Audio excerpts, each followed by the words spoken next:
Powered by the Inside the Birds podcast. Now, live from inside the Matt Black Kia Studios. It's Football at 4. Football at 4 is powered by the Inside the Birds podcast. It's brought to you by PropSwap, America's sports betting marketplace. Sell your sports bets, take your profit, find out how.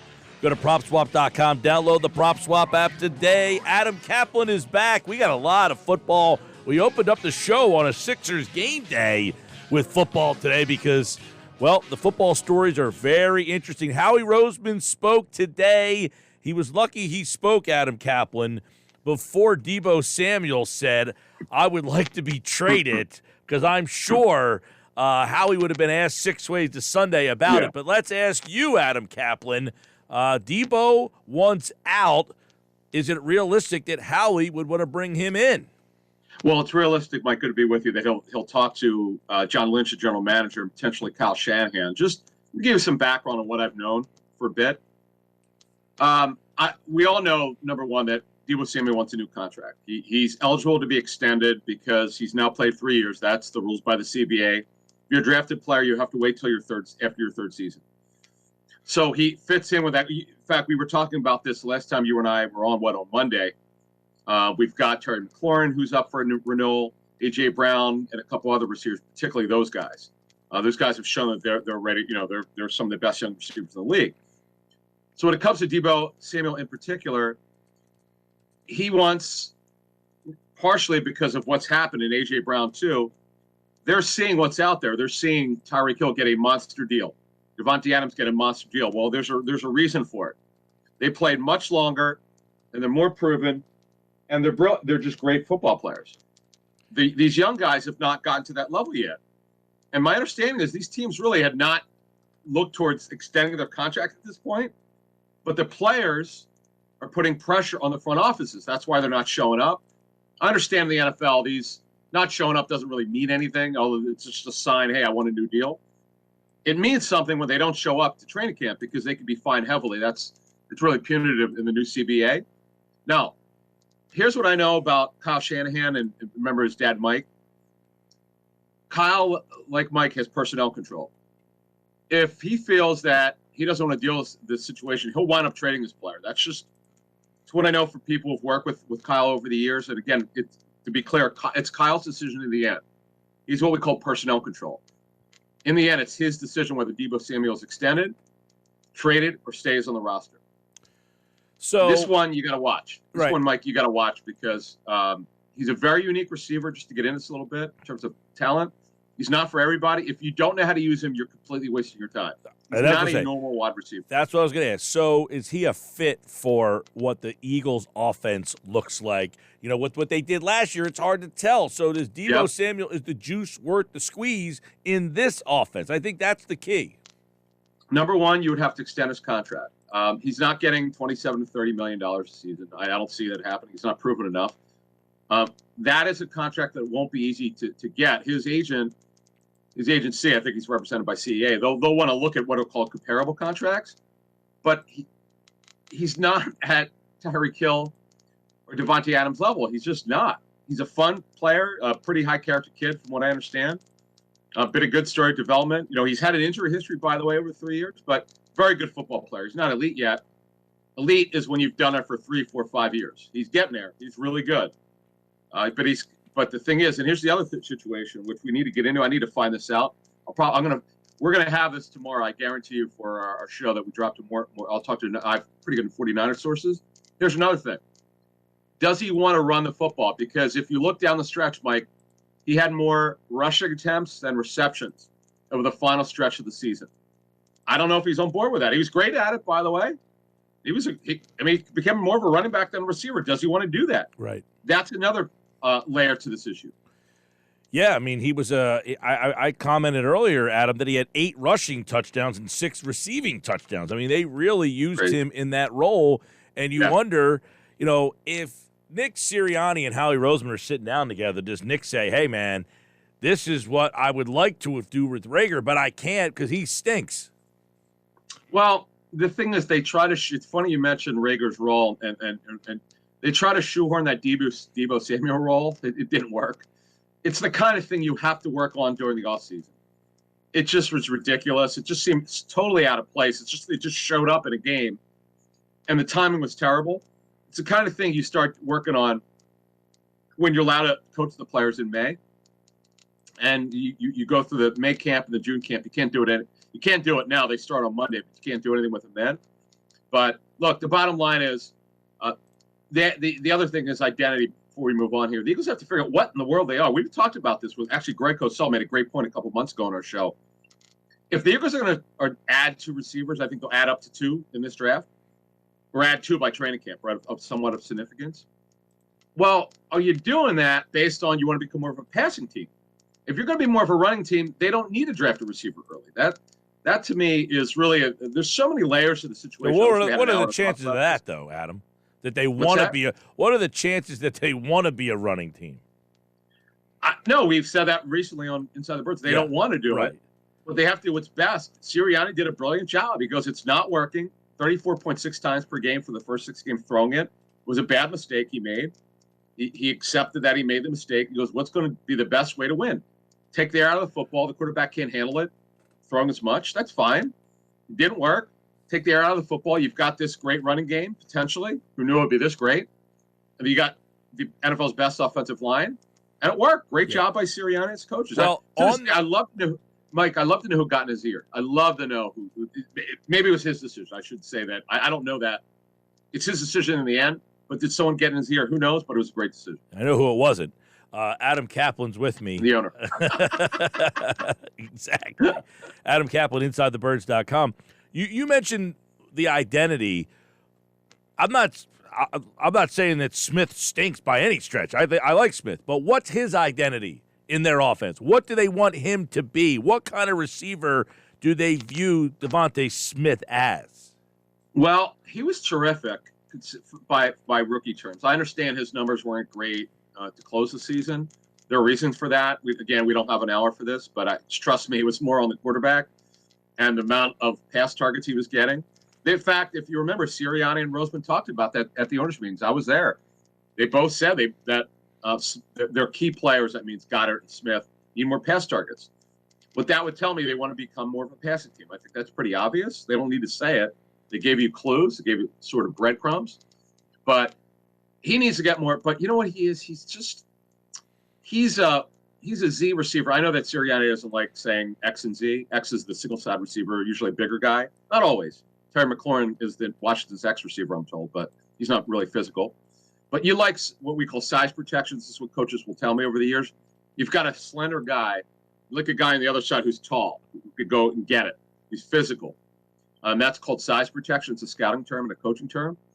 That's what they really need. If they draft a receiver with one of those 2 first-round picks, you like to get somebody who's got some ability with physicality, or even later if they take one in the second round. Remember, they've got, as you and I talked about earlier this week, 5 in the first 3 rounds. They don't need to get a receiver in the first round. The fact of the matter is they need someone with size. Yeah, because I guess when people think of, hey, is Smith a number 1 receiver, meaning like he's that guy, like he's not like when Julio Jones was in his prime or Jamar Chase last year. He's not that type of number 1 receiver, but did they look at him as a number 1 option? They don't need him to be. They need him to be 1 or 1A with Goddard. Both will share the football. They're right. But again, we haven't got to the draft yet.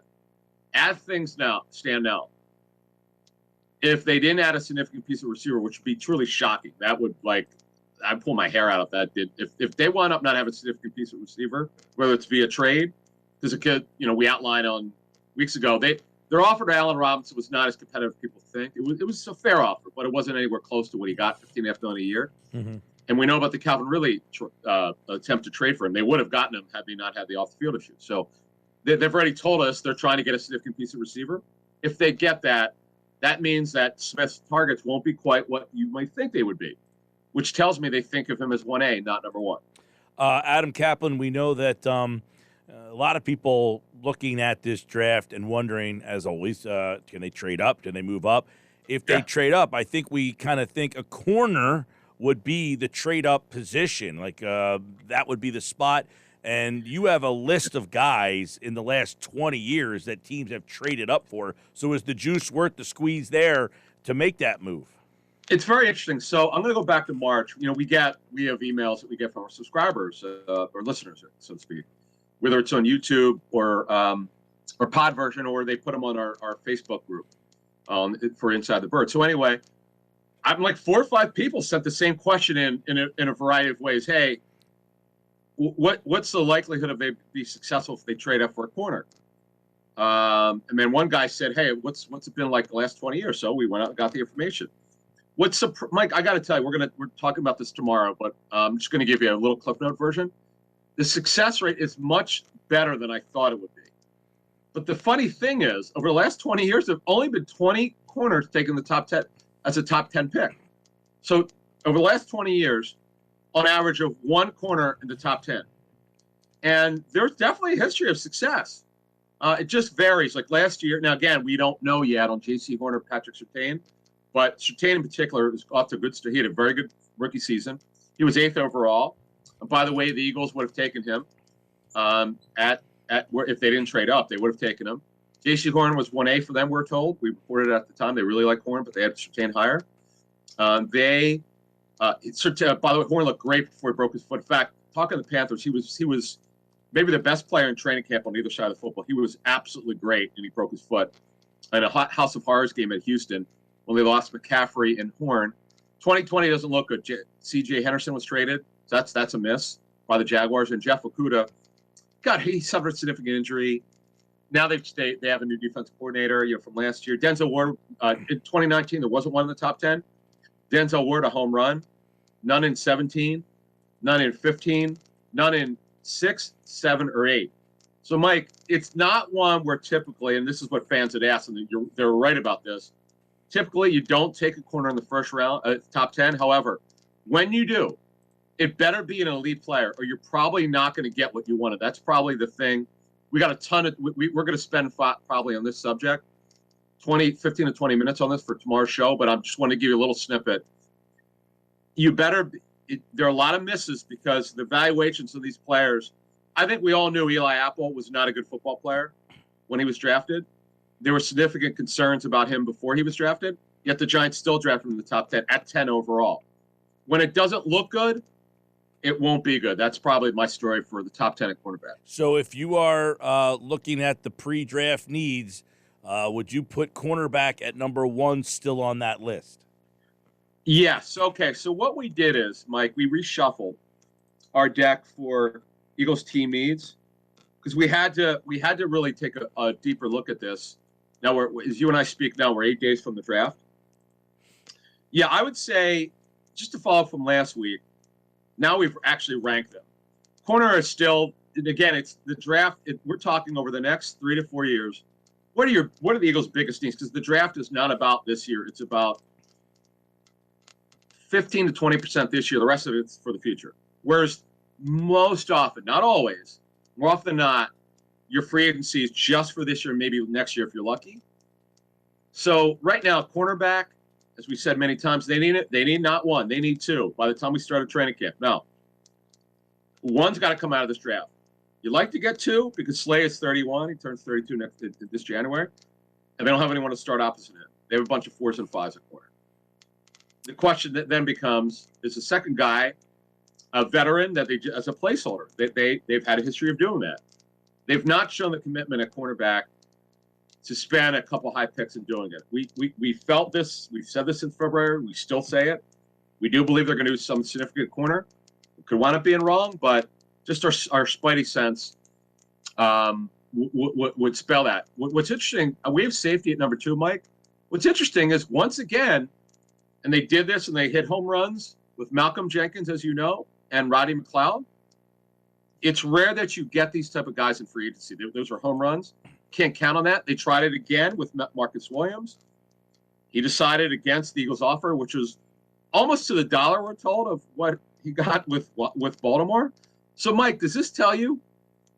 I'm going to throw this back to you. Does this tell you they're going to ignore the safety position and just fill it through free agency? He was asked about that today. Roseman was. I mean, he did get asked about safety specifically. I don't know that he really answered the question.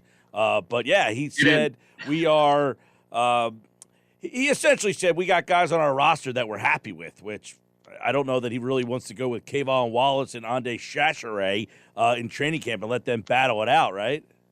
Chachere is a really good special teams player. In fact, as exclusive rights for agent, they gave him some guaranteed money, which is surprising.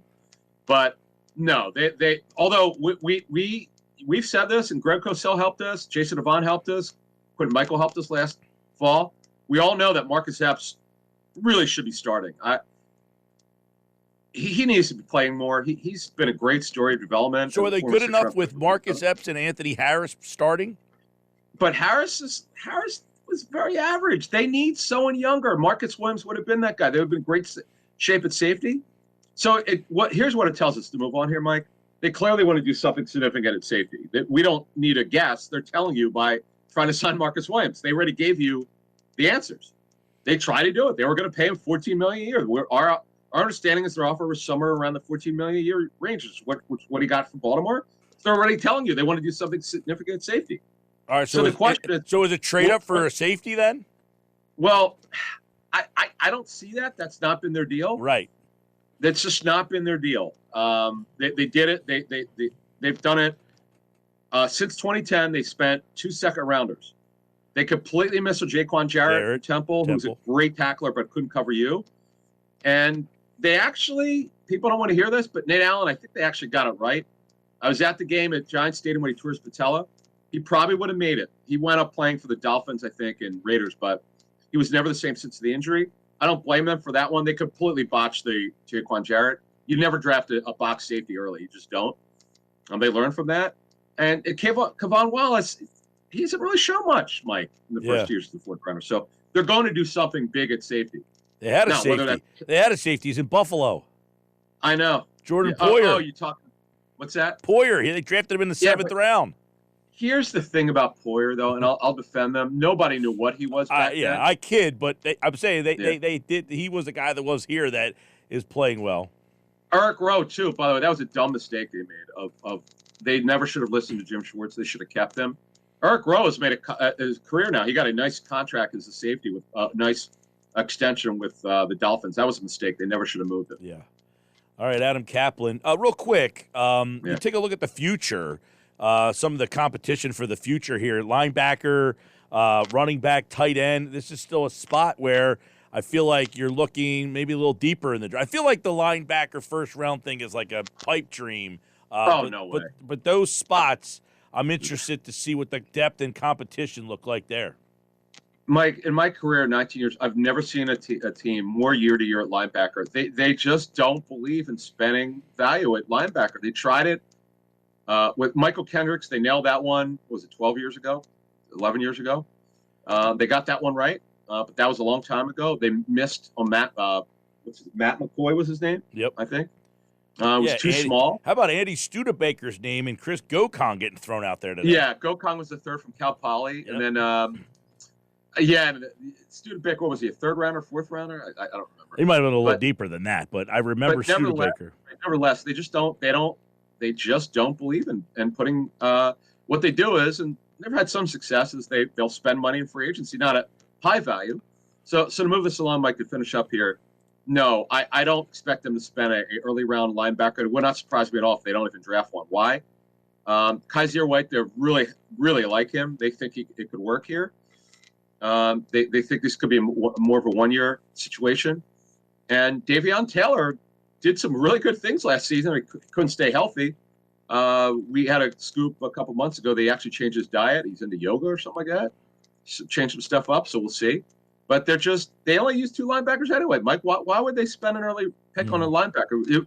It would go counterintuitive to what they've done. But I would love it because it would show me that they're open to doing new things. Kenny Gainwell said he's ready to have a big year. Should we believe him?